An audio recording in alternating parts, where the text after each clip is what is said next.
সদৃশতা মানে সিমিলারিটি, এর আগে তোরা কিভাবে প্রমাণ করার জিনিস শিখেছিস বল? সর্বসমতা শিখেছিস, আর নানাভাবে প্রমাণ করার কায়দা আছে, মোট 15 থেকে 20 ভাবে, না আরও হয়, যতদিন যাবে আরও বাড়বে প্রমাণ করার কায়দা। যেমন সর্বসমতা, তারপর জ্যামিতিকভাবে প্রমাণ, তারপরে এইখানে সাদৃশ্যতা পড়ছিস, তেমনি 11-এ কি আছে প্রথম? Principal of induction. মানে তুই ধর কতগুলো বইকে লম্বালম্বিভাবে রেখেছিস, এবার একটা বই ফেললি, পরপর সবগুলো পড়ে গেল, ওইটাই ধারণাটাই হচ্ছে প্রিন্সিপাল অফ ইন্ডাকশন। আর বিএসসিতেও আছে, সেটা হচ্ছে যে তোর কী যেন বলো ওটাকে, কাউন্টার এক্সাম্পল দেওয়া যায় বা কন্ট্রাডিকশন। যাই হোক, এখন যেটা পড়তে হবে সেটা হচ্ছে সিমিলারিটি। সিমিলারিটি তাহলে সর্বসমতা আর সাদৃশ্যতার মধ্যে আসল পার্থক্য কী বলতো? সাদৃশ্যতা এই সর্বসমতা আর সাদৃশ্যতার পার্থক্য কি? সর্বসমতা জিনিসটা কি? তিনটে প্রমাণ করো, তাছাড়া আর কিছু নয়। মানে একটা ত্রিভুজের সাথে আরেকটা ত্রিভুজের যে ধর্ম প্রকাশ করে, তিনটে মানে কোন বিষয়, মানে একটা কোণ, একটা বাহু, কি এইটা দিয়ে যে প্রমাণটা করা, এস এ যা খুশি, তিনটে অ্যাঙ্গেল, তিনটে কোণ, দুটো বাহু, একটা অ্যাঙ্গেল, আর এই যে, কিন্তু আদেও কি মানে ওইটা করার পরে কি হয়? ওটা করার পরে যদি একটা ত্রিভুজকে আরেকটা ত্রিভুজের উপর রাখি তাহলে পুরোপুরি মিলে যায়। হ্যাঁ, মানে দুটো ত্রিভুজ পুরোপুরি সেম, দুটো তোদের টেনের অঙ্ক বই, একটা বইয়ের পর একটা বই রাখলে যেমন পুরোপুরি মিলে যাবে, সেই ব্যাপারটাই হচ্ছে সর্বসমতা। কিন্তু সাদৃশ্যতা মানে কি? সাদৃশ্যতা মানে হচ্ছে না, তুই একটা বৃত্ত এঁকেছিস, সেই বৃত্তটা 5 সেন্টিমিটারের ব্যাসার্ধের একটা বৃত্ত এঁকেছিস, ঠিক আছে, 5 সেন্টিমিটার ব্যাসার্ধের একটা বৃত্ত এঁকেছিস, আর একটা এঁকেছিস ধর 2 সেন্টিমিটার, দুটোই তো বৃত্ত, দুটো তো আলাদা জ্যামিতিক চিত্র নয়। এইটাকেই বলে সাদৃশ্যতা। মানে এরপর বসালে মিলে যাবে না, তুই সে 5 সেন্টিমিটারের বৃত্ত আঁকতে পারতিস, তাহলে সেটা সর্বসমতা মানে তাহলে দুটো ধর্মই একসাথে হতো। অর্থাৎ কি না, মানে সাদৃশ্য মানেই সর্বসম নয়, কিন্তু সর্বসম মানেই সাদৃশ্য, মানে বুঝতে পেরেছিস? যেমন এই ছবি তুলে ধর, কোনো কিছু একটা ছবি তুলি, সেটাকে জুম করে ছোটও করতে পারিস, বড়ও করতে পারিস, সে একই বিষয়ই থাকে, কিন্তু এটাকেই বলে মানে দুটোর মধ্যে মিল আছে, সিমিলার, একই ধরনের দেখতে। তুই আয়নার সামনে দাঁড়ালে তুই একই তোর মতো হবে, তোর জায়গায় যদি ও দাঁড়ায় তাহলে সেটা নয়, সেটা সাদৃশ্য নয়, সেটা এখানে সব নানা কথা বলেছে। তাই এইখানে কিছুই বেশি নেই, প্রথম দিকে আছে একটা থ্যালাসের উপপাদ্য, হ্যাঁ, গ্রিক গণিতজ্ঞ থ্যালাস থাকতে পারে। সদৃশকোণী ত্রিভুজের অনুরূপ বাহুগুলি সমানুপাতী হয়, এইটা একটা জিনিস। সাদৃশ্যতা সর্বসমতার মধ্যে পার্থক্য বুঝলি তো? তা বলতো দেখি, সমস্ত সর্বসম ত্রিভুজ কি সাদৃশ্য হবে না হবে না? হবে না, হবে। সর্বসম হলেই সবসময় সাদৃশ্য হবে, এটা মাথায় রাখবি, কিন্তু সাদৃশ্য হলে সর্বসম হবে না, বুঝতে পারছিস তো? বৃত্ত দিয়ে বুঝলি। তা যাই হোক, থ্যালাসের উপপাদ্যটা কি আছে? থ্যালাসের উপপাদ্য, ভুল লিখেছি, থ্যালাসের উপপাদ্য বা বেসিক প্রপোর্শনালিটি। এই উপপাদ্যটা যে কোনো ত্রিভুজের কোনো বাহুর সমান্তরাল সরলরেখা অপর দুটি বাহুকে বা তাদের বর্ধিত বাহুকে সমানুপাতে বিভক্ত করে।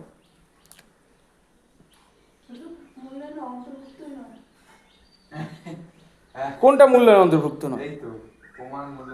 236 পৃষ্ঠার কথা বলছি আমি, 236 পৃষ্ঠা। তুই কোন পৃষ্ঠা দেখছিস? 237 দেখছিস, আমি 236-এর কথা বলছি। প্রমাণ মূল্যায়নের অন্তর্ভুক্ত নয়, কিন্তু বিবৃতিটা মূল্যায়নের অন্তর্ভুক্ত। আর বিবৃতি দিয়ে এই চ্যাপ্টারে শুধু অঙ্ক আছে, ওছাড়া কোনো বিবৃতি সেইভাবে নেই এখানে, বুঝলি?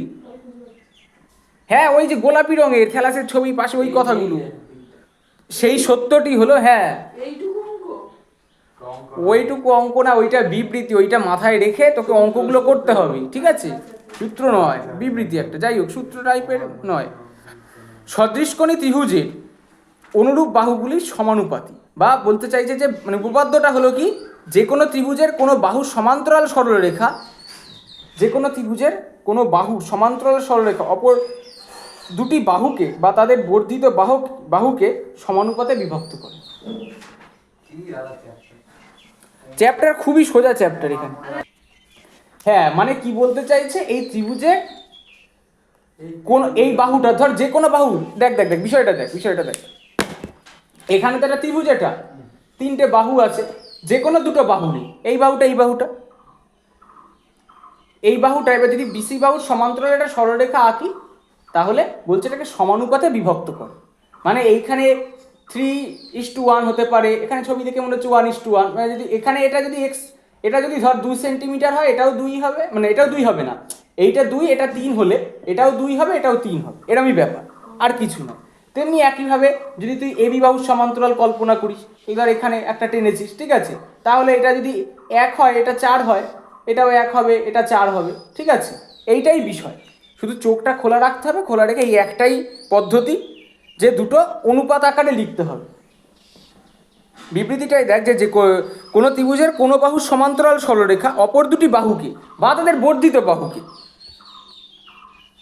এই 3 নাম্বার যে ছবিটা দেখ, ওখানে কিন্তু বর্ধিত বাহু আছে, মানে ওই বাহুর ভেতরে হতে পারে বা বাহুকে বর্ধিত করলে সেখানেও হবে, করলে কি করে, সমানুপাতে বিভক্ত করে। মানে যদি ছবিটা আরেকবার রাখি, সেটা হচ্ছে যেটা একটা যে কোনো, অত ভাবার কিছু নেই, দেখ এবিসি একটা ত্রিভুজ আছে, এই ত্রিভুজের ধর এইটা হচ্ছে ডি আর ই, দেখা যাচ্ছে তাই তো, এবিসি ত্রিভুজের ডি আর ই, এখানে বাংলা কথার কিছু নয়, এই এডি বাই ডিবি, ঠিক আছে, ইকুয়ালস টু এই বাই এসি লিখতে পারিস, এটাও লিখতে পারিস, আর অনেক জায়গায় এরকমও লিখতে পারিস, এডি বাই টোটালটা, তেমনি এখানেও এই বাই টোটালটা, ঠিক আছে। যদি এরা না, এটা সবসময়ই হবে, অঙ্ক কর, বুঝতে পারবে। চল শুরু করি। আর ওই অনুসিদ্ধান্তটা মনে রাখতে হবে, দাগিয়ে রাখ ভিভিআই বলে, এটাও ইম্পর্টেন্ট আছে, মানে এমনি তোর প্রমাণ হিসাবেও, প্রামাণ্য হিসেবেও আসতে পারে, কি জানি বলে, প্রয়োগ হিসাবে, পরের পেজে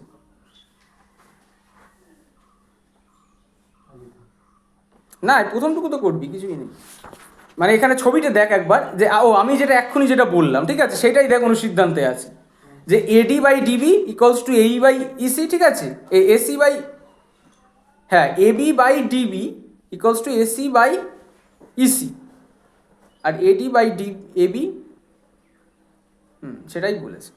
মানে তোর এই দেখ এখানে ছবিটা এখনো রয়েছে, যে এইটুখানি ইস টু এইট, মানে এইটুখানি বাই এইটা, আর এইটা বাই এইটাও সমান হতে পারে, আর টোটালটা বাই এইটা, আর টোটালটা বাই ওপরেরটা তারপর সমান হতে পারে, আবার টোটালটা বাই নিচেরটা ইকুয়াল টোটালটা বাই নিচেরটা, এইটাই এখানে বিষয়। তা প্রথম দিকে তোর এই বাহু দিয়ে আছে, ঠিক আছে, এরপরে এবার কোণ দিয়ে করতে হবে, আর কিছু কিছু ক্ষেত্রে পরিসীমা আছে, আর কি আছে বল, ক্ষেত্রফলও আছে, এই অঙ্ক এখানকার। তা চল শুরু করি, 18.1 শুরু কর। ওটা পরে আছে অনুসিদ্ধান্তটা, কোন অনুসিদ্ধান্তটা দেখালি, ঠিক আছে 18.1 এর আগেই আছে, থ্যালাসের উপপাদ্য কিচ্ছু কাজে লাগছে না, একদম প্রাথমিক ধারণা, মুখে মুখে বলো, ওই তো হ্যাঁ পেয়ে গেছিস, সবাই একটা একটা করে বলা শুরু কর, বিবর্ষণ বলা শুরু কর। প্রথমটা, সকল বর্গক্ষেত্র সরলসম, সাদৃশ্য, কারণ সব বর্গক্ষেত্রই যে তোর মানে একই বাহু দিয়ে তুই বর্গক্ষেত্র আঁকবি তার কোনো মানে নেই। তারপরেরটা,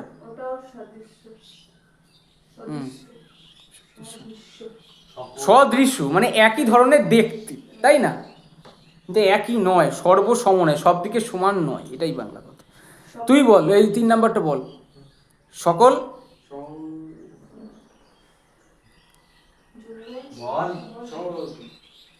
সমবাহু ত্রিভুজ হবে, অবশ্যই তাই, ঠিক আছে, কারণ সমদ্বিবাহু ত্রিভুজ সবসময় সাদৃশ্য নাও হতে পারে, কারণ কোনো ত্রিভুজে যে এই দুটো বাহু দশ সমান, এটা 2 সেন্টিমিটার, 2 সেন্টিমিটার, কিন্তু এখানে অন্য কিছু একটা, কিন্তু তুই আর একটা চাইলে এরকমও আঁকতে পারিস, যা খুশি, এটা 10, এটা 10, কিন্তু এটা অন্য কিছু একটা হয়ে গেল। ব্যাপারটা বুঝেছিস তো, কিছু না বোঝার কিছু আছে কি, নেই? কোনটা? হ্যাঁ সমবাহুই হবে, উত্তর কি আছে দেখ, 1 3 সমবাহু হবে। কারণ আমি কি বলছি দেখ, ব্যাপারটা হচ্ছে যে তোর এই দুটো বাহু তোকে বলেছে সমদ্বিবাহু ত্রিভুজ, মানে কি দুটো বাহু সমান, মানে অন্য বাহুটা যা খুশি হতে পারে। তাহলে এখানে 2 এখানে 2 নিলাম, এটা 10 লেখাটা ঠিক নয়, ধর এখানে 2 এখানে 2 নিলাম। তা এবার অন্য আরেকটা ত্রিভুজ আঁকলাম, সেখানেও ধর 2 নিলাম, কিন্তু এটা ধর 4, তাহলে কি সেটা এক হবে? হবে না, সেটাই এটা। তারপরটা চল 4, দুটি চতুর্ভুজ সদৃশ্য হবে যদি তাদের অনুরূপ কোণগুলি সমান হয় এবং অনুরূপ বাহুগুলি সমানুপাতিক হবে। দুটি চতুর্ভুজ সদৃশ হবে যদি তাদের অনুরূপ কোণগুলি সমান হয় আর অনুরূপ বাহুগুলি সমানুপাতিক। ঠিক আছে, তারপরটা যা। যে কোনো দুটি নিচের বাক্যটি সত্য ও মিথ্যা লিখে। হ্যাঁ তুই বল, জিৎ বলবে, বল। যে কোনো দুটি সর্বসম চিত্র সত্য। সত্য। তারপরটা বল বল, দুই একটা কোনটা দেখছিলিস না? যে কোনো দুটি সর্বদা সর্বসম। বল। ও বলতে দেবে আমি বলছি না। না, এতক্ষণ ধরে এক কথা বলছে, এই কথাটা 3-4 বার বলেছি যে কোনো দুটো সদৃশ চিত্র কি সর্বদা সর্বসম হবে না হবে না? সব সময় হবে না, মিথ্যা এটা। তারপরটা বল। যে কোনো দুটি সদৃশ্য বহুভুজাকার চিত্র অনুরূপ কোণগুলি সমান সত্য। সত্য।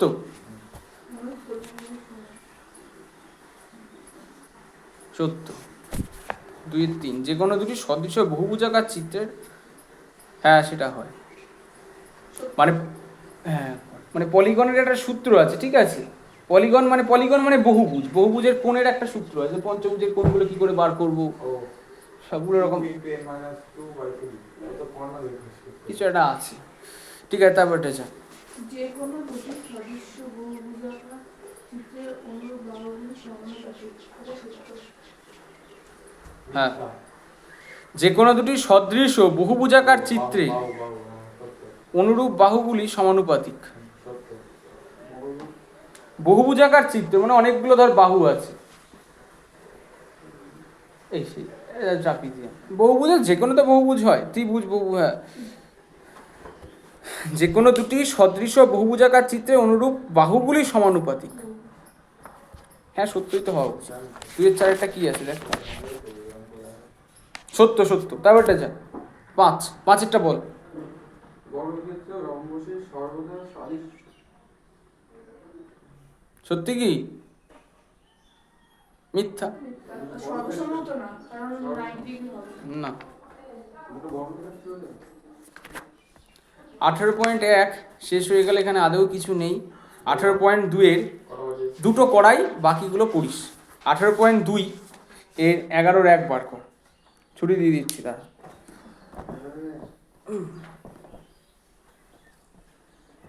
আমি করে দিচ্ছি, দেখে নি।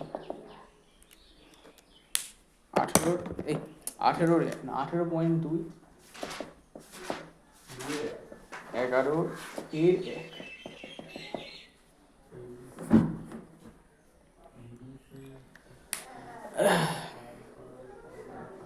সেটা হচ্ছে যেটা এবিসি, ত্রিভুজ এবিসি, প্রথমে ত্রিভুজ এবিসি আসবে। এই জ্যামিতির অঙ্ক করার নিয়মই হচ্ছে যেটা পড়বি ফট করে সেটাই আঁকবি তাড়াতাড়ি, তাহলে আরো দেরি হতে থাকবে। আর মাথা খোলা যে এবিসি এর বিসি বাহুর সমান্তরাল সরলরেখা এবি, বিসির যে কোনো একটা সমান্তরাল সরলরেখা কি এবি আর এসি বাহুকে যথাক্রমে এক্স আর ওয়াই বিন্দুতে ছেদ করে। ঠিক আছে, আগে আঁকতে হবে না, আগে দেখে নি। ax equal to 2.4 semi, ay equals to কত 3.2 সেমি, xb equals to কত yc দেওয়া আছে 4.8। এইটা কত? বারবার এক কথা বলা হয়েছে যে হ্যাঁ দুভাবেই করতে পারিস, শুধু মানে আমি করে দিচ্ছি যে দুভাবেই করতে পারিস। মানে প্রথমে দেখ এইটাকে ধর কিছু একটা এক্স নাম দিয়ে দে, যা খুশি, তাহলে সর্বসমতা না, সাদৃশ্যতার মানে শর্ত অনুযায়ী কি পাস, এ এক্স বাই ধর এক্স বি, এক্স না এই নাম দিই দেখো সেটা X by X B equals to A Y by Y C. এটার মান কত 2.4, এটার মান এ, এটার মান 3.2, 4.8। তাহলে কোনাকুনি গুণ। না এখানে 24কে 8 দিয়ে কাটতে পারি, 3 8 24, 4 8 32, আর দশমিকের 4 12 48, 10 করতে গেলে এর নিচে একটা থাকছে, ঠিক আছে? কোনাকুনি গুণ কর 3.6, হ্যাঁ উত্তর হচ্ছে 3.6 আছে, বুঝতে পারলি? কঠিন কিছু আছে? তারপরটা কর ত্রিভুজ এবিসি এবি ত্রিভুজ এবিসি এর এবি, এটা মুছে দিলাম তাহলে, পারবি তো করতে? ঠিক আছে, তাহলে দেখে নিস ত্রিভুজ এবিসি এর এবি আর এসি বাহুর ওপর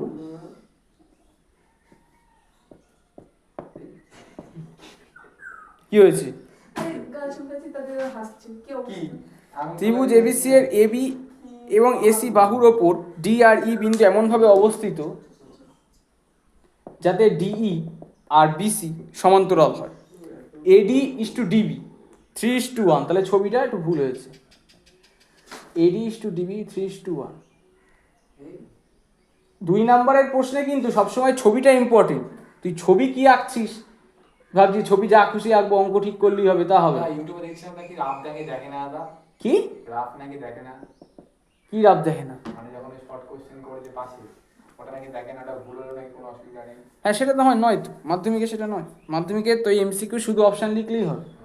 ইতিহাসেও তাই, ইতিহাসে যেহেতু লিখে শেষ করা যায় না, শুধু অপশান না, অনেকে সেটা করে না, অনেকে পুরো প্রশ্নটা লিখে আবার উত্তর অপশান। তো সব সাবজেক্টই করা যায়, হুম, সব সাবজেক্টই করা যায়। সব স্কুলের পরীক্ষা অনেকে দেয় আবার দেয় না, আবার মাধ্যমিকেও অনেকে নাম্বার দেয় আবার দেয় না, কিন্তু সেটা নিয়ম যে তুই শুধু যদি অপশান লিখে, কি অপশান, অ দিয়ে আম, অ না ক দিয়ে আম, তো যা খুশি সেরাম লিখলে তোকে নাম্বার দিতে হবে।